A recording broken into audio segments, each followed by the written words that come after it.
Sampurasun. Assalamualaikum warahmatullahi wabarakatuh.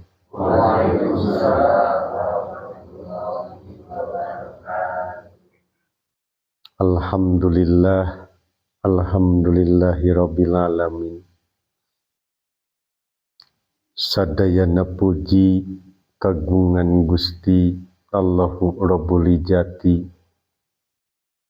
Sadayana puja kagungan Gusti Allahu Azza wa Jalla. Langgung tipayun sujud syukur kanu Maha Agung, nganuhunkeun tina sagala rupi nikmatna, kaberkahanana, sinareng milik rezeki anu tos katampi ku urang sadayana. Ugi ngahaturkeun nuhun ka wargi-wargi kulawarga anu pada kempel dina wengi ayeuna, nyaeta dina malam Sukra Kaliwon anu dina sasihna Palguna. Dina taunna teh taun silem. Tah janten dina urang maleman Sukra Kaliwon ieu teu aya sanes nemrakeun rasa syukur, ngawujudkeun rasa tumarima ka Gusti nu Maha Suci nu tos ngajadikeun sagala anu aya. Sinareng dipancar tunggal dina wengi ayeuna anu sakumaha aya titis waris nu maranti anu dilaksanakeun ceuk paripaos sanaos teu diwajibkeun, nyaeta aya anu disebat syukur nulang. Pangapunten anu kasuhun sateu acan jadi kawitan periogi heula diuningakeun atanapi dipaparkeun ulah dugikeun ka lepat harti, ulah dugikeun ka lepat tujuan dina hartos syukur nulang ieu.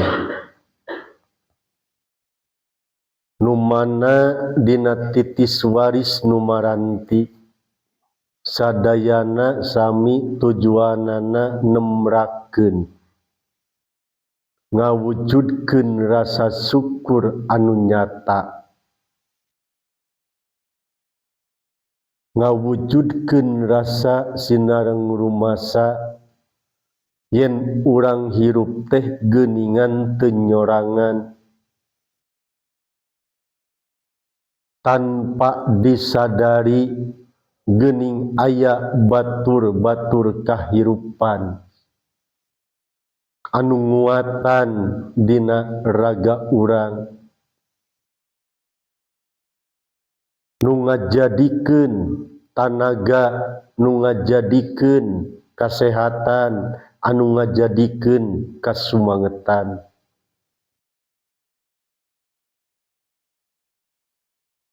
Dina syukur nulang ieu sakedik ageungna sanes nganung hartos ngaleungitkeun dina cara kamari, da ieu mah dina kiwari.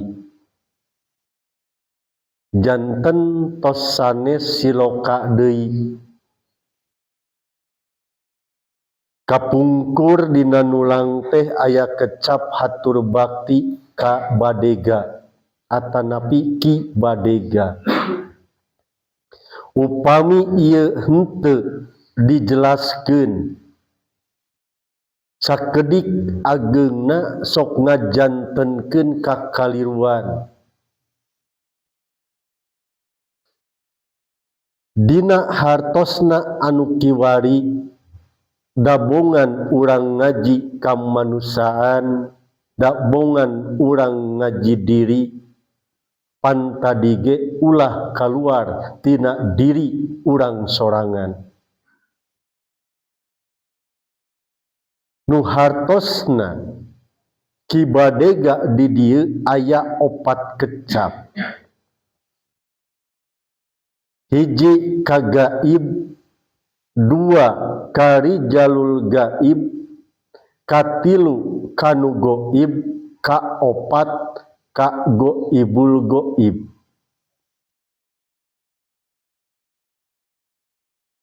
Gaib sareng rijalul gaib upami ditempatkeun ieu jajaran urang hartosna reng-rengan raga, reng-rengan jasmani katut rohani. Anu mana sakedik ageungna sok disarebatan yen urang teh gaduh saderek 4 ka 5 pancer, gaduh sadulur anu 7. Saderek anu 4 aya anu di lebet, aya anu di luar. Mana nyatakna anu di luar nyaeta anu sasarengan sakandungan. Wujud makterina nyatakna cai pangeprok, pamungkus, ari-ari sareng bali. Upami kurang ditengetan di mana eta bali atanapi dina waktos puseurna diteuk-teuk jabang bayi anu neme lahir teu sagawaya geuningan yakinya estuning di pulasara tepikeun ka aya nu ngaos samara eta da pamiteulpat mah da memang ngaos samara dikembalikeun deui ka ibu bumi salaku eta dulur urang nu geus jadi makteri. Saatosna eta lebur jadi makteri nya ngajadi energi nu ngahiji sareng ieu alam semesta. Anu tanpa disadari eta sadulur teh ngabantu. Nu mawi disebatna ge anu surti, anu ngarti, anu bedas rosa dina pangawasa kaula. Kasaha nyatana kasadulur anu luareun wujud urang. Margi dulur anu sariring-riring dumadi nu saraga jeung urang mah anu pada-pada nu ngabogaan kahayang. Nginum cai kopi babarengan ra ngarasakeunana. Nuang gula karasa amis babarenganana. Tah ieu sadulur anu dilebet mah. Tapi tadi anu disebatkeun gaib teh nyatana dulur urang anu di luar. Nyatana dulur urang sakandungan. Ari anu gaib mana urang ngawitan urang tadi ti Ibu Rama, Nini Aki, Uyut, Bau, Janggawareng, udeg-udeg kakait siwur kadituna. Upami tos ngantunkeun di alam dunya. Naonnana nu disebat gaibna ragana mana nyata anu gaibna hirupna raga memang tos teu aya tapi nu hirupna eta pasti aya. Beh dieuna meureun tetep moal pisah jeung urang. Tah janten urang tadi dina nu disebat gaib sareng anu gaib teh sanes naon kaluar terlalu jauh anu teu wauh jeung urang. Tah ku kituna urang kawajiban sariring-riring dumadi saringkak saparipolahna meureun urang mielingna. Tah ari kapungkur mah sok kirang tepat ngalarapkeunana. Yen urang teh dibantu ku bangsa jin, bangsa siluman, ku lodaya, ku para punggawa ceuk paribasana. Padahal upami dikaji ayeuna nu disebat eta nu ngabantu teh nu nganyunyiluman, anu ngajadikeun jin, anu jadi lodaya adalah dina pikiran urang nyarira. Sabab pikiran teh ngawujudna siluman. Teu aparik initna, teu aparik datangna. Jeung hese ngendalikeunana ari pikiran mah. Matak sok disebat nyiluman. Teras mana ari tadi wujudna lodaya sadayana pasti bakal mikaresep ngaran-ngaran tadi kanu daging. Daging atah, daging asak. Ya, daging atah meureun apal urang. Sanes daging terus dipencit kurang dituang gi, daging atah teh kade. Daging haram deh ya. Tah eta nu aya di bojo urang. Daging asak meureun ti mimiti suku 2 tepikeun ka sukuna 4 nya. Tepikeun anu dicai meureunna, tepikeun kanu di darat. Kumargi aya sugesti dina pikiranana yen eta disabit aya asma siluman, bangsa jin, pon kitu deui para karuhun akhirna ngagrebeg tah. Naon maksadna da sebatna ge hatur bakti. Tah eta panginten ku zaman kiwari mah dilantipan nu nganung hartos dilempengkeun. Teras ayeuna kanu disebat rijalul goib. Mana rijalul goib? Urang raoskeun ku urang moal aya nu apaleun kana panasna seuneu, tirisna angin, tiisna cai, poekna bumi. Da nu katinggal teh meureun eta wujudna nya ki. Tapi meureun tadi ari rasana mah moal anu apaleun, tapi berjalan geuningan. Da yakin urang bisana ayeuna hirup tur urang ngajalankeun kahirupan eta rijalul gaib teh masih aya. Disebat we eta teh tadi leluhur namina.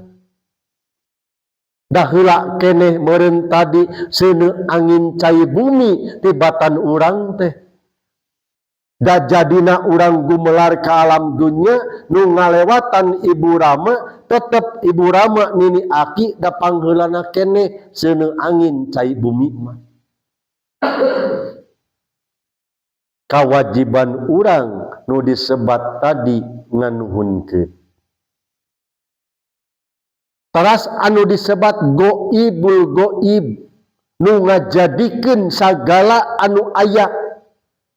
Uteuk tongo walang taga, makhluk nu dicai, makhluk nu di daratan, makhluk anu aya di leuweung sadayana jadina goibul goib anu disebat zatna nu maha suci. Dinamian we Allah eta teh numawi sadayana makhluk nu aya berikut urang sok minta tulung kana mina Allah atanapi sok kurang disebutan. Gitu. Tah janten aya asma Allah teh aya asma Gusti, aya asma ingsun atanapi aya ilahi, aya tien. Eta mah teu langkung nu nyebut ku sabab tos nyararata. Janten meh rame ku bahasa ti mana dongkapna aya asma Allah nyati Arab. Da di Belanda mah moal aya panginten. Di Hindia moal aya asma Allah. Da aya asma Allah mati Arab nu dicandak ku agama Islam. Tah nu sanesna tergantung nu nyebutna kasaha tujuanana nya tadi kanu atos ngajaradi. Matak dipungkas ku bahasa la ilaha illallah teu aya deui pangeran angin Allah jadi sadayana itulah jajadianana zat nu maha suci. Leungit tarigu jadi bolu, leungit beas jadi sangu. Eta upami dijabarkeun mah. Tah janten dina maksadna ieu nu sagala diayakeun nembrakeun jeung nembongkeun ngawujudkeun rasa syukur ka Zat ning Gusti nu Maha Suci anu parantos ngajadikeun sagala anu aya salaku anu ku urang dibutuhkeun ditembrakeun deui kanu kagunganana. Da ieu teh sanes anu urang. Da urang teu ngahak, teu ngarampas kana kaagungan-kaagunganana. Nu mawi artina syukur teu cekap ngan sakadar diucapkeun wungkul. Artina syukur ngawujudkeun, nembrakeun kabahagiaan, kasejahteraan, kamampuhan, kemerdekaan. Tah ieu nyatana anu dipayuneun para bapak kalih ibu sadaya. Naha cenah kadituna urang aya minta moal. Jang naon urang mere ari minta ceuk paribasana. Da tong bujeng-bujeng ka karuhun, tong bujeng-bujeng ka leluhur, ka Gusti Allah geus teu wasa pikeun minta. Naon margina sabab tadi geus ngajadikeun sadayana. Kantun urang kedah surti, kedah ngarti dina cara ngolah jeung mopolahna. Naon deui nu urang bade dipenta? Nu mawi urang bade musyrik kumaha? Da ieu nembrakeun sagala anu aya teh sanes urang bade ditukeurkeun kana kahayang urang. Mere hiji minta tilu moal. Nya. Nembrakeun ieu sagala anu aya nganung hartos ngawujudkeun nemongkeun ka Sang Semesta yen urang hirup mampu, urang hirup bahagia, urang hirup sejahtera.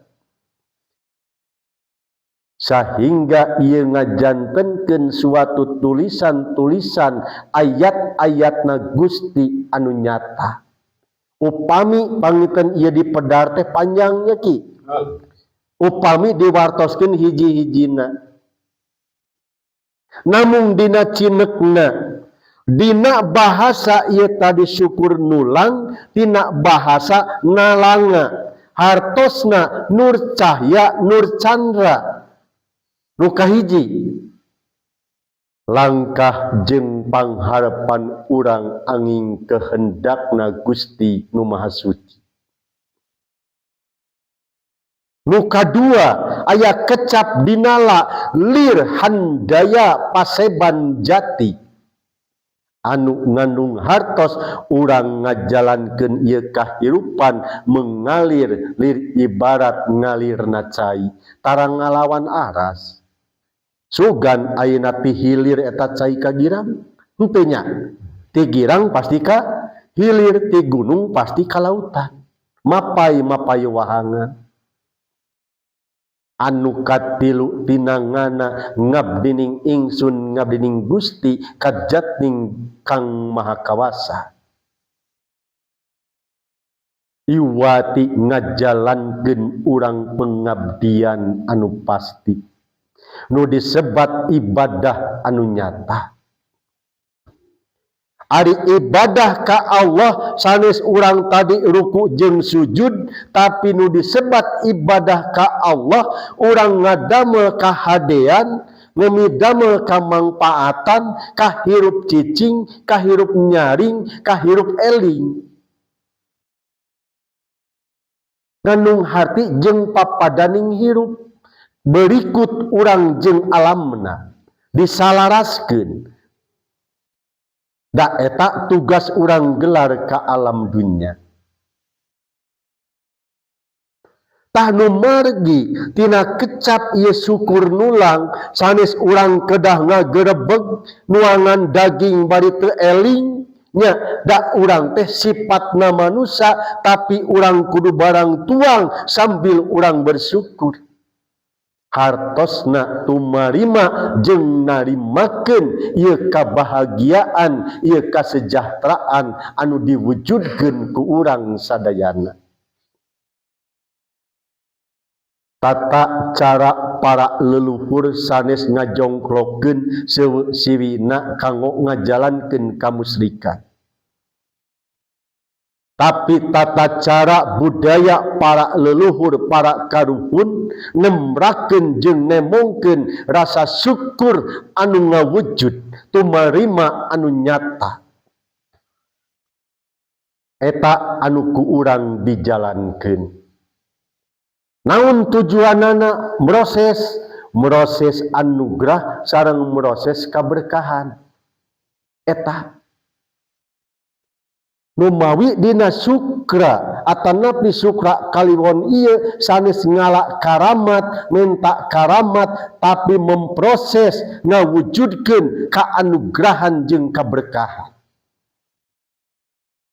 Eta tujuanana.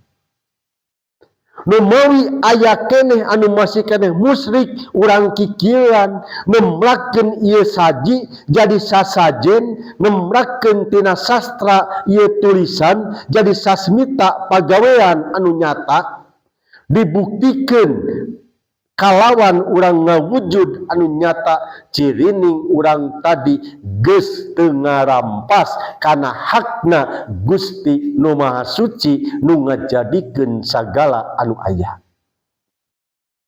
Jinek dina bahasana muji syukur nganuhunkeun ka Gusti Nu Maha Agung, ka Gusti Nu Maha Luhur, ka Gusti Nu Maha Mulia, ka Gusti Nu Maha Lineuwi.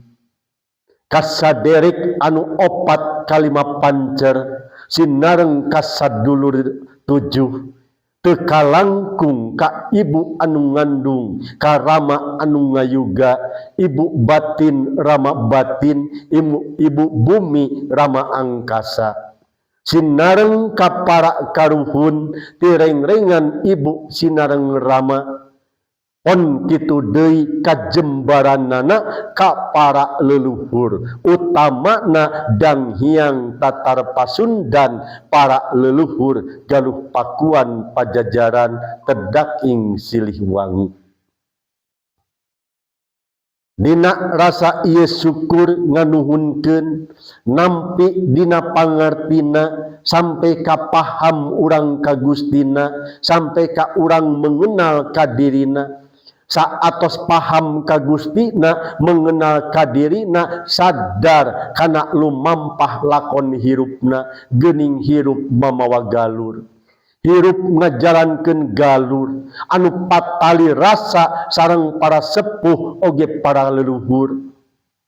Da urang teu bisa nyieun galur sorangan sanajan ku urang dicobaan nyieun galur sorangan anu katarima jeung dirasakeun iwati kasangsaraan jeung penderitaan tapi urang lumampah dina galur anu tangtu anu geus dijadikeun kun payakuna Gusti lir ibarat kareta api anu mapai-mapai relna.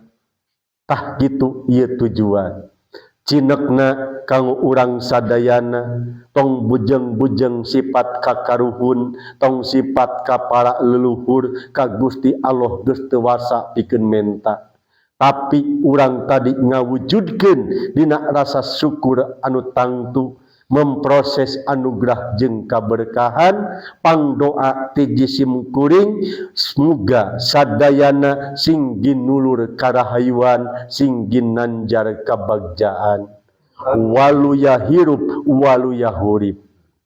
Tah eta pangten dina ucapna nya sakitu dina pemedaran arti nulang anu singkat Muga ieu sing ngajantenkeun pangarti kanggo urang sadayana. Mangga panginten urang kawitan.